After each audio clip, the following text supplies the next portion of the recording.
कालचा उद्धव ठाकरेजींच्या पक्षाचा मेळावा हा निर्धार मेळावा नव्हता, हा पराभवाच्या मनोवृत्तीचा मेळावा होता।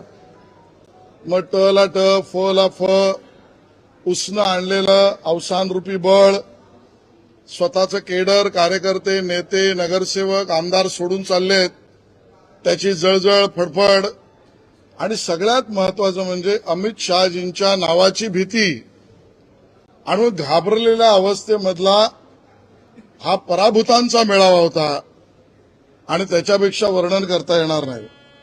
भारतीय जनता पार्टी आपल्या स्तर पातळी सोडून कधी बोलत नाही।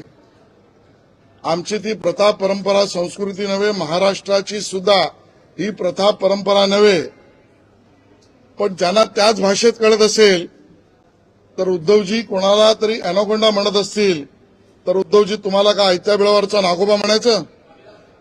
आमच्या जीवावर मुंबई महापालिकेत सत्ता घेतलीत, आयत्या बिळावर नागोबा उद्धवजी।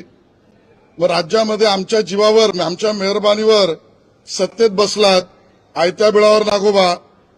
मग तुम्ही काँग्रेसच्या मदतीला दिल्लीला कुर्निसात घालून महाराष्ट्र विकास आघाडीत जाऊन मुख्यमंत्री पद घेतलं, आयत्या बिळावर नागोबा।